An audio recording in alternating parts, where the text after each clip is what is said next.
4 of the 2022 Middle Board Conference season. I'm Jeremy Nygaard. This is Coach Dan Keefer. New episode of Keefer's Corner.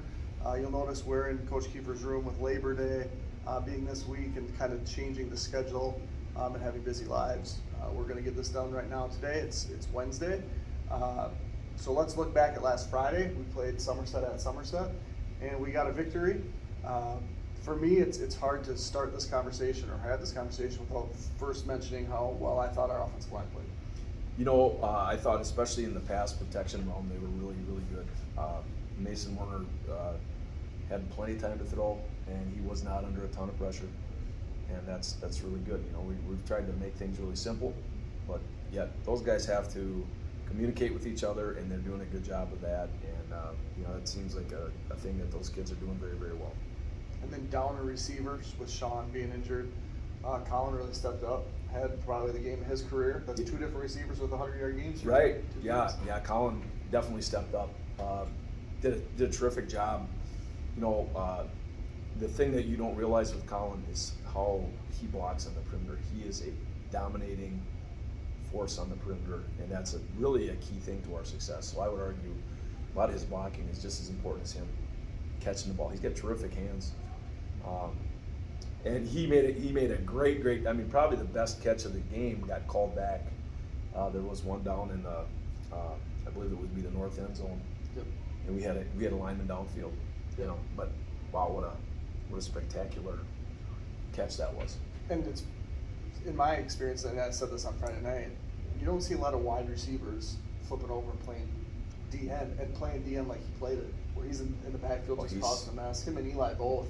Yeah, those guys are both they're forces, and Colin enjoys the physical aspect of it. Like, he jokes, maybe he isn't joking. He's like, I'd love to play offensive tackle. I mean, that's his mindset. He wants to hit people, and he's very good at it. You know, and that's good. You know, he gets to play in their indie drills. Of course, he's on occasion will play tackle.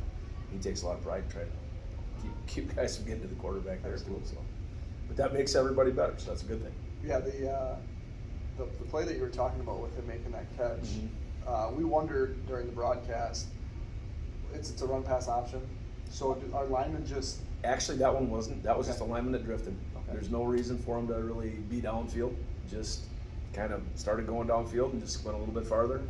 And I think, you know, because we've had the same officiating crew, they're hyper sensitive to it because we did it multiple times and justifiably. You know, I mean, we you know, so I think they're really watching for that. But is that typically what you see happen when these quarterbacks, it's a designed either run or quick pass? So you're going to pass, all of a sudden there's hands in the passing lane, ball comes down. Right. Linemen are still firing off. Sure. And now we pull it, Mason buys some time, throws it downfield. That would be when you'd expect it to happen. But again, like I said, on that particular play, that was not the case. We just mindlessly drifted. But you still put that on a highlight tape, right? Yeah, I probably will. That's a heck of a catch. On the flip side of the field, talking about defense, how'd you think our defense played Friday night? Well, you know, we had one drive where Somerset scored in the second quarter, where, you know, they were running the ball in the middle on us. It was some quarterback run stuff, and to be honest with you, we were just kind of like vacating. We were flying out, and, you know, we were able to identify what we were doing wrong, and I give our D coaches a lot of credit. We got the thing. You know, we got kids coached up, and the kids did it. And, you know, the key play in the game, or the key series in my mind was, you know, after the punt debacle where we had the ball taken away from us, but they're set up on the 15-yard line, and I believe that was shortly after they had scored. Correct. And, you know, our kids played. You know, they did what we wanted them to do, and they responded. That's the thing that's going to have to happen. You know, sometimes you're going to find there are things you got to do a little bit differently, and the kids did a nice job of. Right. And now D-staff did a good job of coaching them up. Because we scored to take the lead, they came down and scored, went up 8-7. On the next play from scrimmage, that's when Colin scored his long one. Right. And then the next series, we get the stop. Mm-hmm. They're getting the ball coming out of half. Mm-hmm. So that was, you know, in my mind, if they score, it's going to be close to the end of the half. It's a whole different game. And then they're going to get the ball in the third quarter. Right. And really the momentum was stopped by that big defensive stop. That was huge. Which would have been a really easy time for guys to feel bad for themselves. Yeah. And give up a Yeah. score. No, those guys are pretty confident when they walk down the field. As I was leaving after having a little conversation with the officials, those guys assured me, "Hey, we got this. Don't worry, and they ain't gonna score." So that was good. So what was the explanation for that call? Because in high school, you're allowed to catch a ball. Right? Ryan wasn't allowed to catch the ball, Correct. and there was no interference. Well, There was no, the explanation was he had a chance to catch the ball. He could have caught it. Judgment call. After film review, it was quite obvious that the kid hit Ryan early. I thought it was obvious in game. And then what I didn't realize, but absolutely happened, is the kicked ball hit the Somerset gunner in the middle of the back. So there's no way Somerset can be awarded that ball because the first touching was Somerset, so we're gonna get it at that point. Oh. But I wasn't aware of that, from my vantage point. It happened fast and it was Right. far away. I was disappointed that they didn't, get together and just overturn it because I thought it was fairly obvious the guy was there early, but, one thing we did a good job of, let the officials know, and then we're done with it. turn the page. You gotta turn the page because there's nothing good that comes from that, so. So offensive players of the game, I believe, were Noah and Colin. Yes. Co-players. Co-players, yep. Who was your defensive player of the game? I believe the defensive player of the game was again, The Eli Coonan? I believe it was Korner again. He had a heck of a game. He did have a heck of a game. So He's very disruptive, but yet, and he's making a lot of plays. He is still, he still has a lot of room to grow. He's playing at a very, very good level right now. But he's a special kid in terms of his frame, his ability, and the production he's getting now. When we get him just a little bit more consistent with some things, it's gonna be really exciting. The game that came to mind, you might like this, was when the Badgers played TCU in the Rose Bowl, and they couldn't block J.J. Watt, Mhm. so they just started making him the read key, Mhm. and he would have to pick, and and TCU did a really good job Mhm. getting J.J. Watt to tackle the wrong guy. Mhm. It looked like Somerset was going to continue to try to run the ball to Eli, which I'm like, is this a great idea? Mhm. But he just was able to get to both of them, Mhm. go gadget arms, and he's tackling Yeah. the quarterback and the running back, whoever gets the ball. And then I said, at what point are they going to run to the other side? And Mhm. and Pack says, then run to Colin. I don't know if that's a better option. Yeah, Colin's very, we got a good defensive line. And then they were forced to pass more than I think they wanted to. They had a really hard time in the passing game getting anything going. Right. Was it the combination of pass rush, coverage, everything? Yeah, I think the pass rush was probably the biggest factor. I don't think they ever really got comfortable. There were a lot of times where we either tip balls or we hit the kid. And I just don't think, that's hard when kids don't like to get hit. And it can sometimes change their deal. The special teams, how'd you feel about the third facet? Well, you know what? Again, I thought we were really good. Davis kicks. He made all his kicks. I think he had 5 kickoffs and 3 of them were touchbacks. One, I know we pinned him inside inside the 20 for sure. And The 15 where he almost slipped, he catched the ball and the Right. 2 feet go out a little bit. Yeah. That was almost really, really bad for Somerset. Yeah. They recovered from And that. then they had another kick where Davis kicked it out, and I think it slid out of bounds at the 2. But the Somerset return kid did not even move. Sometimes that ball takes a goofy bounce, Right. and you never know. So I was very, I was like, wow, that was fortunate for them. Was Davis player of the game in special teams? Davis was the special teams player, and justifiably so. Another thing I would spotlight is sometimes you don't talk about it, but Evan Clausen, his snaps have been super consistent. He's done it in both the JV games, and he's really good. He did it last year too, as a Yeah, freshman. yeah, and he's very very consistent. So we got to keep that up. Looking forward now, Friday night at Ellsworth. Mhm. Okay, Ellsworth has been a site of not so great results. The last time we went was it the snow game where Yeah. it was cold and it went pear-shaped in a hurry. Mhm. How do we approach that game this week? Well, it's a very good Ellsworth team. I would believe they'll be the toughest team that we played to date this year. But they're not the team they were last year. They have a great senior class, and I'm not at all saying that they aren't good. But you don't lose a Jack Janke, you don't lose Quaddy, and you don't lose Max Grand or that Matzik kid. Those guys are really, really good players. You don't lose that and come back better. Right. But having said that, they are very, very good up front.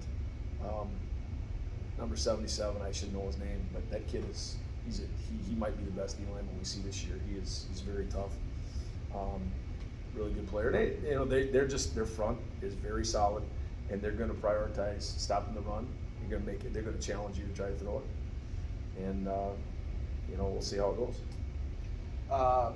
Looking back to yesterday, so with Labor Day being on Monday, we had our JV freshman play Tuesday, which kind of screws the practice plans. A little bit, different week. How did those games go last night? The freshmen won 20-0, and they played some good D, and they did. Quarterback Landon Bienendahl got dinged a little bit through the game, so they finished the game with some guys that weren't typically quarterbacks. It was 14-0 at half, and it was 20 at the end of the game. So they did a nice job. And then the JV, I thought our JV played well. We had a couple touchdowns called back. We lost 12-8, kind of a heartbreaking fashion. We were up 8-6 with about 3 minutes left in the game, and Somerset had maybe 70 or 80 yards to go. We had them 4th and 8, and they did a halfback pass. And you got to be thinking situational football, and we didn't. And they had a long gain, 40-yard gain or so, and then they also got over the top on the next play, and now they're down there where they can, they got a legit chance, and it was inside a minute. I think there was about 40 seconds left, and they ran a jet, and the kid, the line of scrimmage was a 10. The kid probably got maybe to the 5 or 4, and there was a collision, and he fumbled the ball, and the kid fumbled the ball forward. It went into the end zone. And another Somerset kid recovered the dang ball with about 30 some seconds left, and they won the game 12-8, which was really disappointing. But you got to learn from your mistakes, and I felt like for our kids, they're playing a home JV game that's a little bit different than being on the road. And what I'm talking about is those kids come out and they practice, they help us, help the varsity, and they go hard, and then they go play a game. So it's kind of like playing a doubleheader, which is it's not ideal, but again, it's JV football, and all the kids that were seniors and juniors now that are playing, they went through that same thing. That's what we do, and that's really the way it is in the middle border. When you're hosting a game, you're going to practice, for a pretty good chunk before. Now, we don't try to, like ridiculously grind them, but still, it was a hot, muggy day, and I think they maybe would have had a little more juice in the tank had they not done that, but.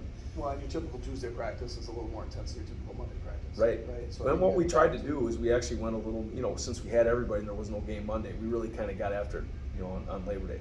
Okay. And then we shortened it up a little bit yesterday, just because of the game.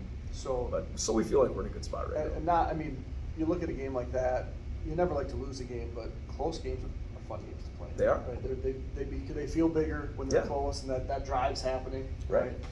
So you get to experience some of that, which is always something that you can look back at and have fun with. Yeah, there were a lot of kids that I thought did some good things in that JV game. I thought Tayden Haldorf ran the ball really well. Ben Johnson continues to be, he's a fast kid and was very effective. And Braden Monacan he's a football player. That's what that kid is. He's tough. He's gutty. Great leader. And he did some really good things as well.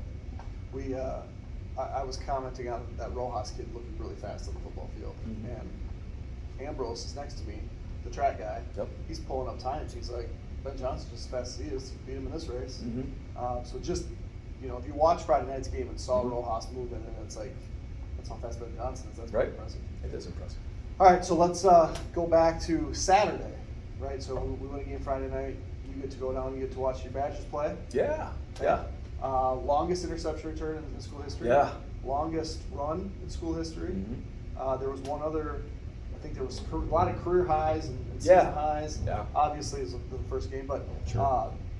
what was your take on the Badgers?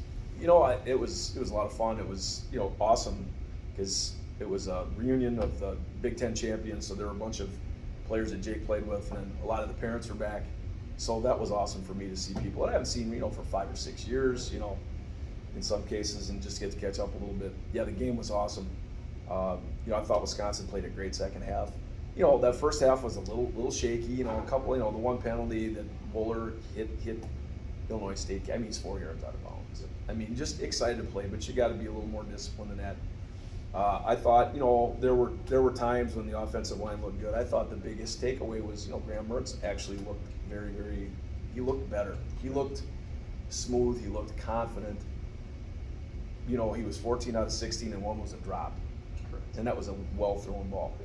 So I thought that was really probably the biggest takeaway that gives you hope that they keep that rolling. Now it's one game. One game, you're not going to put them in the national title talk quite yet, but let's see what they can do. But I do think that I think they're going in the right direction. And who they play this weekend? Yeah, they do.